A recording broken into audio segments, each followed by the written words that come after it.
Well, round 7 kicks off the mostly European stretch of the Formula 1 season and the 4th visit to Imola in the modern era. Max's 8th consecutive pole led on to a win, which matches a record set by the legend Ayrton Senna. And that was after Max and his Team Redline teammates won the virtual Nürburgring 24-hour event at the same weekend. It was a great push at the end by Lando Norris, closing out a nearly 5-second gap, but it wasn't quite enough. And here are how the results look. Well, it was Max Verstappen who led the way, as I say. Lando Norris coming home second, ahead of the first Ferrari as Charles Leclerc. Then it was Lando's teammate Piastri in 4th, Carlos Sainz in 5th. The 2 Mercedes, 6th and 7th, Hamilton, Russell. Then it was Perez, yes, Perez, down in 8th. Lance Stroll 9 and Tsunoda in 10, rounding out the points. It was a DNF for Alex Albon, an almost DNF for Fernando Alonso, and Valtteri Bottas and Logan Sargent also raced. Well, I'm Bryn Lucas, and joining me to discuss everything that we saw there from the Emilia Romagna Grand Prix, I'm delighted to have Jake Boxall-Legge and Alex Kalinauckas. Now, JBL, you are out there in Italy. What was it like for you, particularly with Ferrari getting a podium? It's been brilliant, actually, and it's been great to see just, everybody talks about the Tifosi. It's such, it's kind of a legendary part of Formula One.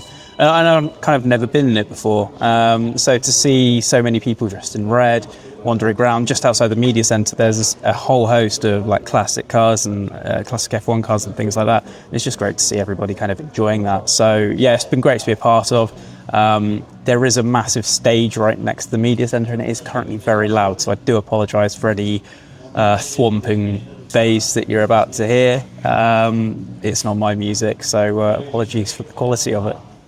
Swamping bass, there you go. That's the first time we've heard that, I think, in quite some time, since 1983. Alex, I thought it was quite an enjoyable race. Are there any drivers that particularly stood out for you, though? We'll come to the order and things like that, but anyone in particular, maybe outside the top 2?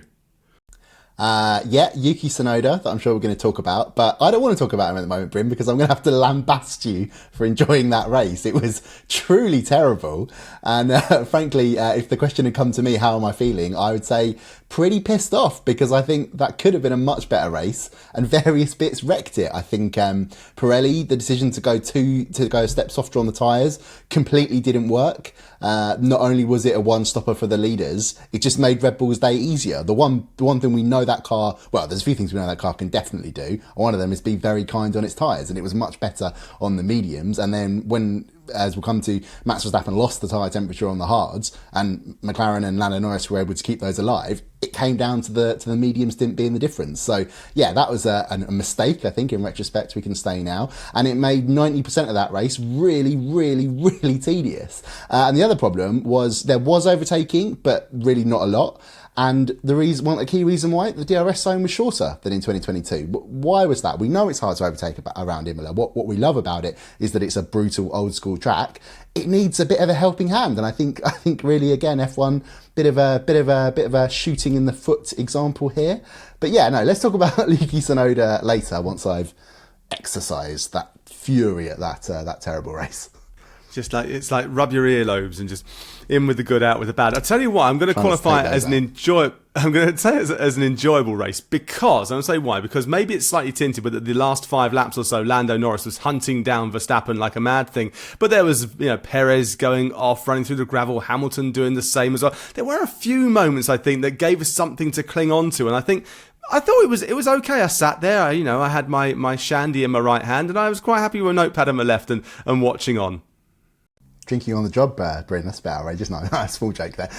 No, yeah, you're right. The ending was good. I don't deny that. I had my notes up over my face with the excitement. Also, roaring fury at the cutting to the crowd when Lando Norris was about under a second away from Max Verstappen on the last lap. Don't know what that was all about. But yeah, the ending was good. But I think my point is, potentially we could have had that the whole race. Obviously, things are never going to work out exactly in terms of like if they've been different with the tyres. But the fact is, the hard tyres undid Red Bull today, and the medium tyres really, really, really helped them. So yeah, I think a case of what might have been. Yeah, do you know, actually, I was watching the TV, same as you, and I was just pulling my hair out the number of times they cut away at almost overtake moments to a random crowd shot of somebody waving. It was just so infuriating. JBL, I mean, maybe you didn't have to endure it as much as we did, but let's talk technical issues then, or upgrade issues. Who brought an upgrade package that worked and who didn't? I'm pretty sure Aston Martin is a didn't. That's something that I think both the drivers spoke about. Lance Stroll did speak about the upgrades not delivering the gains that they wanted to. Mike Crack spoke after the race and basically said, look, we do have upgrades. We are still sort of understanding where they stand, but everybody else has got upgrades as well. So it's not necessarily about what gains you have. It's the bare minimums to keep pace with everybody else. And it might have delivered time that the team could have used in terms of performance.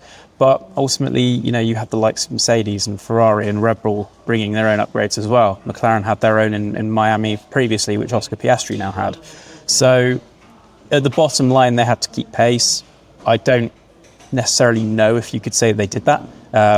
Obviously, there were extenuating circumstances for Alonso, and Stroll has, let's be honest, kind of been about where he was in the previous races. So, I guess it's kind of the bottom line is they're sort of there or thereabouts where they were. It's not enough to go and fight for victories like they were doing last season, but ultimately, I don't think it's all quite doom and gloom at the moment. It just takes a little bit of time to understand it sometimes. Just on that Stroll thing very quickly, I mean, he's finished in the points for the third time this season. We're in the 7th Grand Prix. He did say something like, it was just not good enough. In a way, Lance Stroll says things, it's just not good enough. And you think, okay, Lance, let me look at your results. They're just not good enough, and throw it back at him. But, I don't know if anybody has ever done that to Lance. I'm sure they have, and just he's batted it down. But look further afield. I mean, Aston Martin didn't really perform. McLaren did perform. Ferrari, well, they brought some upgrades as well. And Mercedes, I think they were another one, weren't they? Brought a decent upgrade package. Yeah, so I think Ferrari was the big ticket item coming into the race because we saw everything and kind of their Fiorano shakedown of it, I guess, during sort of filming day allowance. And this was something that was put to Charles Leclerc after the race, and he said, it's really hard to kind of determine the veracity of them because Imola's a circuit all about riding the curbs, and that's where you get the majority of your time. So there's no real, let's say, you can't really determine what it is in terms of time. But he did say that with regards to what Ferrari was how it felt, what the data said, everything did seem to work as expected. So it's just a matter of, I guess, us putting a number on that, and I don't know whether we'll be able to see that at Monaco, whether this kind of net downforce gains are enough where its bottom line is raised for, obviously what is a very, high downforce circuit. But it did seem to work out for Ferrari. Mercedes had a few upgrades with regards to the floor. Decent performance from them today. So I think you can probably tick that box and say, Mercedes kind of did what it could today, still off the top 3 teams, but ultimately a decent performance. And Red Bull had a few upgrades as well, but they were kind of dealing with their own non-upgrade issues throughout the weekend. So again, this is something where Max said they did the job, but we weren't entirely focused on that throughout the weekend because they had a setup issue that they needed to cure overnight. Just quickly on that, JBL, was it ride height was the main problem for Red Bull? There was a bit of ride height. I think FP1 especially, Verstappen was probably a little bit too low for his liking. But there was also this shifting balance as well. So I think in FP1 and FP2, the car was very, very on the nose. So the front wheels were gripping up a lot more than the rate of the rears. And so that was causing it to slide. And, Verstappen obviously went off a few times. And then FP3, I think it went a little bit too far rearwards. They'd done a lot of work overnight with Sebastian Buemi on the simulator to try and fix the issues. But, if you equate too far forward to too far back on FP3, you kind of have a window of what's sort of like, your good times. And so they could kind of dial things into that area basically by working out what they should be doing with the car.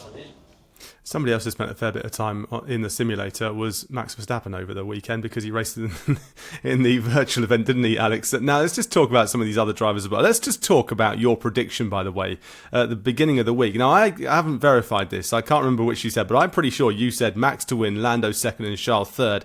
And I'm pretty sure you said Lewis to finish sixth. So I think if you didn't put those down in your Formula One Fantasy League, you've missed some big point scoring opportunities just there. But let's just talk about Lando. Lando and Max as well, because McLaren do seem to be now really filling that void as the third team, and they are hot on the heels of Ferrari, certainly by this race's outcome, and they are hot on the heels of Red Bull as well. He found 5 seconds on Max, closed out to 7/10 of a second when he crossed the line at the end. So a decent performance from the team that are just up the road from me here in Surrey. Yeah, I'm not sure I agree with that, Bryn. I think really you have to say McLaren are second best. I think definitely should have beaten Max to pole position with both drivers if it hadn't been for the Hulkenberg giving Max the toe. And yeah, I think with the advantage Max had in that first stint, would it have been enough to win the race with? Well, we know Piastri wouldn't have been there because he got the penalty for impeding the other Haas. Would it have been enough for Norris to win the race? We can't say. It certainly have been a more interesting first stint. But yeah, I just think that everything we've seen in Miami, everything we've seen, Ferrari have the upgrade now. Ferrari have the equivalent of what McLaren brought to Miami, and it didn't seem to necessarily vault them straight back ahead. I think the other thing you've got to say about Ferrari is that Charles Leclerc's opened up about a power delivery problem at the start of qualifying laps. So essentially, basically, he was sort of alluding to that yesterday, saying, we don't gain as much in sector 1 compared to everybody else. And actually, I thought at the time he was talking about, again, the tyres not being in the windows he's talked about earlier in the season. Now he seems to be saying, actually, it's a power delivery problem. The car's just not quick enough at the start of laps. It's not, his power mapping isn't being done as well as compared to his rivals, is what Leclerc's saying. And essentially, he thinks he's losing out on time there. And it's such a fine margins thing. Okay, fair enough. I take the point that they're very close, McLaren and Ferrari. So he's like a 1/10 split on overall pace. And Leclerc was brilliant this weekend. I thought he was very good chasing down Lando Norris in both stints until Norris has hit the sweet spot with the tyres and off he went. And it's interesting. I think that was also Verstappen's undoing. He lost the tyre temperature. That's what made the car almost effectively seem pretty undrivable by the end of that second stint. So yeah. Tricky one to say whether Norris would have won the race. I think Andrea Stella's a little bit sort of rode back on it a little bit, but Norris is fairly emphatic that had he had a couple more laps, he would have at the very least had a go.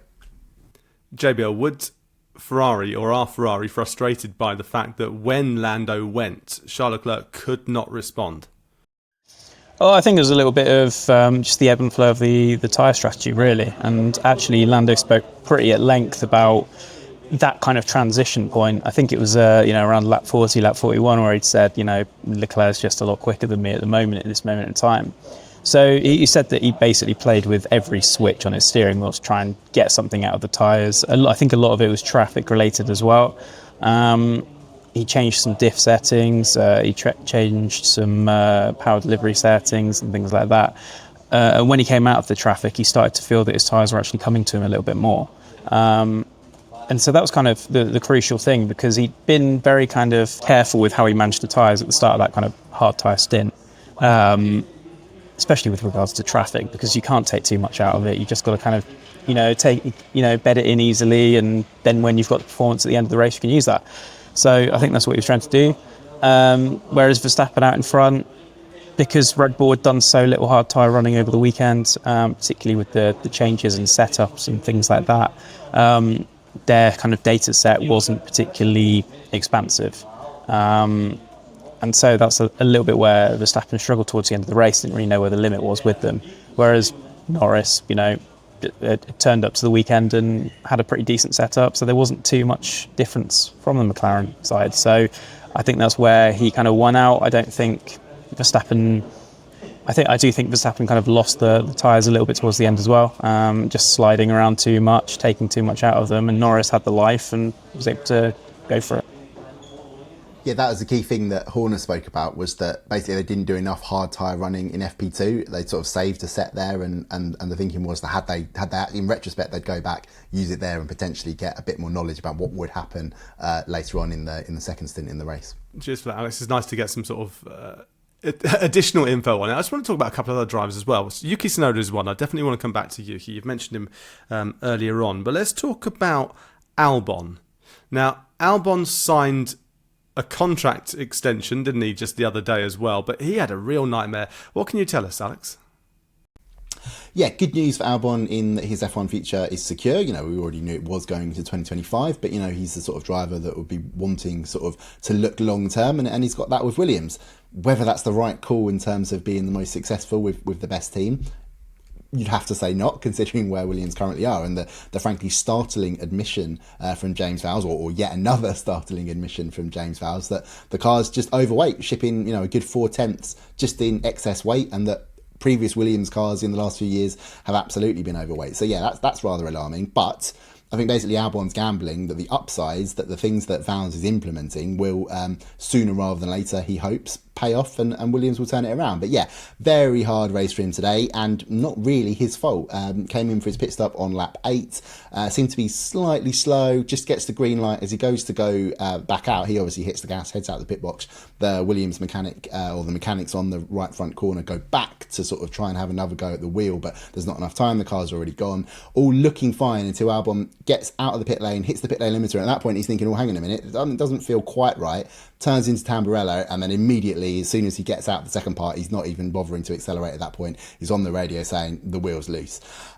He tours back to the pits. Essentially, you should make the argument that perhaps he probably should have pulled over immediately and retired, but the stewards did investigate that, so they already saw that the wheel was loose, or, you know, the fact that Albon's admitted that is a slam dunk penalty if he's still in the race. So 10 seconds stop and go, race ruined, 2 laps down, stopped 10 laps early to save the mileage on the engine. But actually he was investigated a second time where he was actually cleared of driving the car in an unsafe manner, if that makes any sense. So he was punished for it, but the carrying on, which is pretty frowned upon, they cleared him of any sort of penalty, you know, necessary action, because basically they accepted his explanation. He'd heard this weird, like, metallic sound, but obviously he's been given the green light. No, the team aren't saying the wheel's loose. He can feel it, but he was certain it wasn't going to come off. He said it was only moving 10 millimeters or 1 centimeter, if you want to be slightly more or slightly less specific, I suppose. And essentially he was confident that the speed he was going, the wheel wasn't coming off. The stewards were satisfied about that. The merits of whether that's right or wrong is up for someone else to decide there. Well, you know, maybe I could have a go in a column, but I don't know. You kind of say that if you think the wheel's loose, you should probably stop immediately, but we take Albon at his word that he knew it wasn't going to come off, so fair enough. But race ruined for him. They did have sort of 43 laps trying to do basically 43 lap test session, just checking, because Williams weren't very happy, especially with the wind turning around, which actually I think is another factor in why Red Bull suddenly went from looking so awful on Friday to much better yesterday. The wind completely turning around 180 degrees. It was, you know, through that the two Ravazzas at the end of the lap, it was sort of cross tailwind, and again we saw that in Bahrain. As soon as the wind turns around, it can dramatically change car balance, and Verstappen's certainly much happier with that case. But for Williams, it actually made things significantly worse. And basically that's why Albon said that he struggled so much in qualifying. He was coming out of the final corner, tyres were just too hot, sliding all over the place. So we just spent 43 laps changing his brake balance, checking everything, you know, taking it more rearwards or moving things around, seeing if he could improve it. But yeah, tricky race. But at least, you know, like I said at the start, at least he's got his F1 future in the long term secure. Yeah, and from Williams' point of view, they get some valuable data from that one, because they can use it as a posh-looking test session in many ways. Let's just talk about a few others then. So there's race to 5th in the Constructors' Championship that Aston Martin looked like they were probably going to have in the bag. It doesn't look quite so clear, does it? With RB stepping up a bit and Yuki Tsunoda, and Alex, I definitely will talk to you about Yuki Tsunoda in a few moments' time, but JBL, the performance there of RB, Ricciardo, yes, fell back down a little bit, but they seem to be finding a bit of pace when teams like Aston Martin are not. Yeah, I think so. It's a fair assessment. You know, obviously one of the top 5 teams has to drop out of either the top 10 or out of the points for other teams to score. And Aston Martin did have a very, very difficult weekend. Although Lance Stroll did rally towards the end and managed to get some, 2 important points. Ultimately beat Tsunoda on pace as well. So I think it all came right in the end. But obviously the key issue was just the dismal weekend that Fernando Alonso had. Running off the track in qualifying after his practice crash. So that set him behind the 8 ball straight off the bat, really. Kind of had to abort, then had his Q1 exit. And so the race was, again, it was kind of an extended test session. Started on the soft tyres just to try and get a bit of a advantage. But it became very, very clear very, very quickly that degradation was higher than expected. So I think was plan A -2 or something like that was the call on the radio. So he basically had to just hang it out and do 2 stops and finish very low down. It was a really, really difficult weekend. Did end up doing a pit lane start because Aston Martin wanted to check a few suspension changes and tweak a few things and see if that could, actually try and get something out of the race. But when you're in that position, when you've got no track position whatsoever, you are completely reliant on a safety car. That was not forthcoming today. So unfortunately, Aston Martin missed out on a hatful of points. But I don't think it's all doom and gloom. I don't think it's quite as, let's say, performance-wise as bad as it looks today. It just happened to be a really unlucky incident for the driver that's getting the lion's share of points. And the second driver was about where you would expect him to be. So I think, when it gets to Monaco, I think they'll sort of be in the same place. It's just a bad luck day for other circumstances. So a bit of a blip. Now then, Alex, your moment about Tsunoda. He had a really, really strong race. A man who didn't have a strong weekend was Sergio Perez. Now, how many times are we going to have this conversation that Sergio Perez just is not doing what he needs to do, or doesn't appear to be? But you wrote an article on Autosport.com. I urge our viewers to go and read it, but about the seat that's there. And well, Sergio Perez has got to lose it, hasn't he? But he's looking good. He's looking good to lose it if that's his target. But will Yuki Tsunoda be the likely one to step into the seat based on the performances he's given? Because he's outperforming Daniel Ricciardo. So you have to, if you're going to do it about the best driver, you can't consider Ricciardo. So it's interesting, that piece, that situation, what's sort of come to light on Sunday in Imola. Essentially, the piece sort of just highlighted Red Bull's problem. It has to wait to see if Perez is still going to carry on his good form. But actually, even though Tsunoda has been brilliant, he's not guaranteed to ever be considered for promotion to that seat. I think you're right about Ricciardo. I think, the start of this season, plus all the, the Red Bull management war and the uncertainty there, that's made it a lot harder for his comeback to Red Bull to ever happen. But yeah, so let's look at things in isolation. So first of all, Tsunoda, absolutely brilliant weekend. Fantastic in qualifying, slight underperformance in Q3, but then, he's not driving an RB20, he's driving a V carb, whatever on earth it is. So, if he did the best he could, he still beat Lewis Hamilton, and that's not to be sniffed at. So, yeah, did get overtaken by Stroll. Again, quicker Aston Martin, as JBL said. It's, he still brought home the points on a tricky weekend, on a weekend where, all the time they're not going to be guaranteed points. So fair play for Tsunoda for that. But yeah, like I said, Perez, it was pretty terrible. That FP3 crash, worse I think was the qualifying, being knocked out in Q2, and he's off the road again in the race, and Red Bull had thought 7th was on based on their simulations. He could only manage 8th. I think, pretty poor from Perez. But we learned from our colleague Jonathan Noble at motorsport.com F1 editor. He produced a fantastic sort of driver market analysis piece that actually the suggestion now is that Red Bull is leaning more towards retaining Perez, which is incredibly underwhelming, unless this sort of closing of the field, this McLaren and Ferrari getting close, that they can take the fight to Verstappen that he obviously can't. And if that can happen, then great, there's no real problem. Red Bull have got a big problem because they could potentially lose a constructors title because of it. So yeah, that's one issue. But yeah, Tsunoda, there's also sort of a one question I had was, as he sort of harmed his chances of anything helpful coming from Red Bull by not letting Max Verstappen through with sort of, I think it was sort of 5 or 6 laps to go. Max really furious at not being let by Tsunoda when he was being lapped. Actually, RB didn't tell Tsunoda anything. I've, listened back to everything, and he's just informed where Hulkenberg is who he's racing behind, is 8 seconds behind.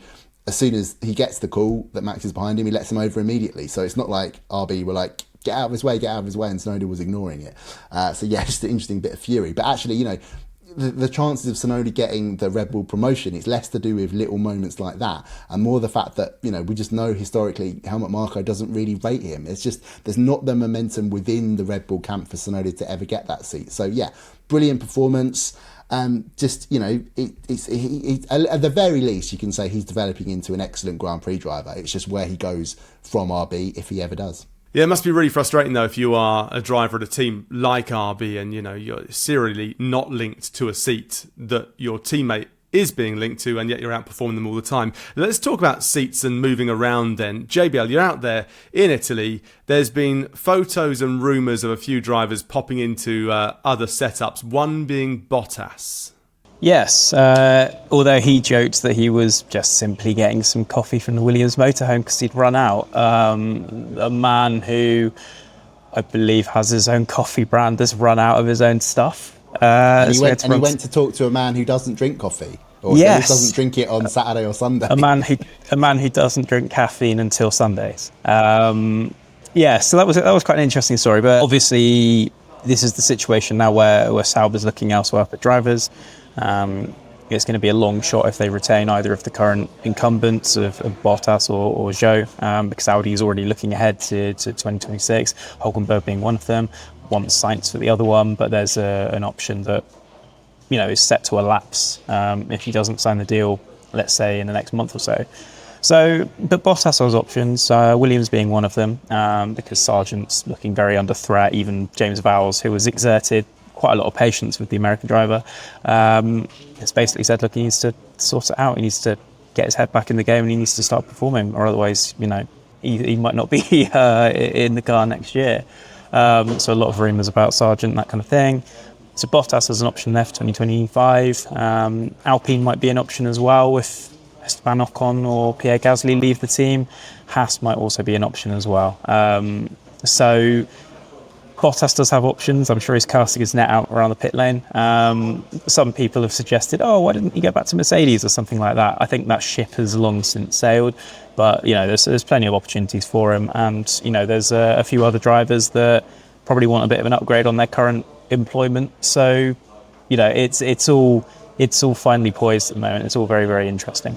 Yeah, I think reading between the lines of what's going on at Mercedes is that Kimi Antonelli is very much plan A. I think they're sort of really pressing ahead with that. But actually, just again, to credit John Noble for his driver market analysis piece, the most interesting bit of that I found was that maybe Ollie Behrman to Haas isn't quite as nailed on as had previously been suggested, even coming from Haas itself. Essentially, Gene Haas apparently not all that sold on F1 rookies after his sort of chastening, I can't even say it, difficult experience with Mick Schumacher and Nikita Mazepin in 2021, and obviously then Mick Schumacher not really kicking on in 22 and all those crashes. So yeah, maybe harder, maybe not necessarily a foregone conclusion that Behrman is getting a seat at Haas next year.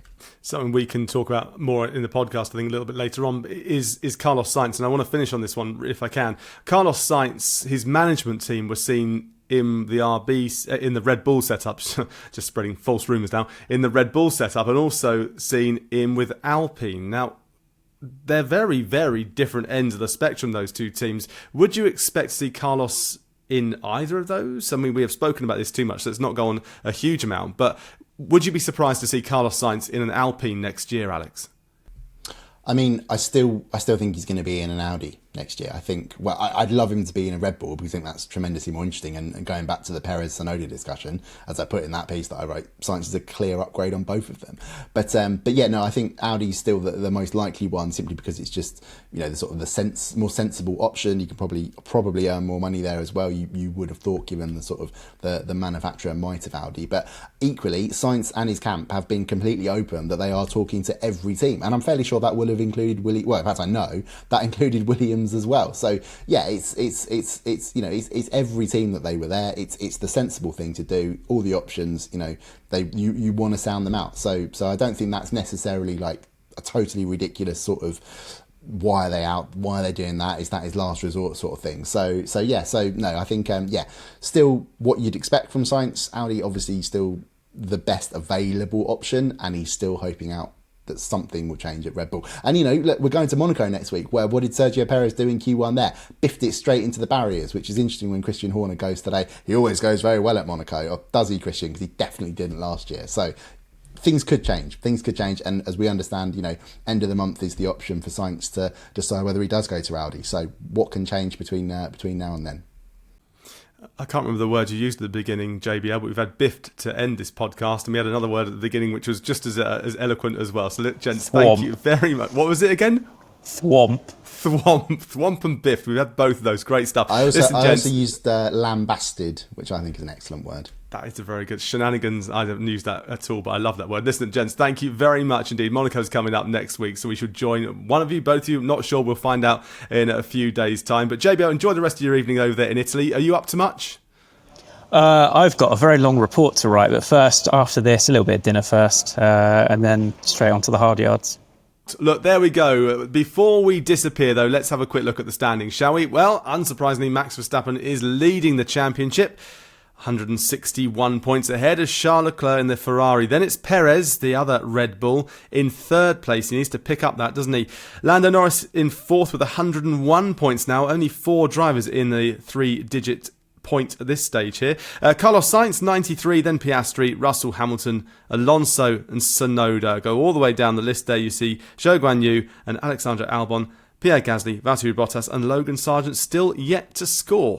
And how does that make the constructors look? Well, it looks like this. Red Bull leading the way, unsurprisingly, 268 points. They're ahead of Ferrari in second, McLaren in third. They are starting to stretch that gap. Mercedes in fourth, Aston Martin still in fifth, but RB closing it up there in sixth place. Still down the bottom, Williams and Sauber yet to register any points. Well, there we have it. We're going to disappear for, well, I don't know how long, a week, because we're going to be in Monaco next time out. Hopefully you can join us then. Make sure you join us for all the Monaco coverage. And also, next weekend, it's the Indy 500 as well. 2 big races. We're going to have all the coverage for you. I'll see you soon.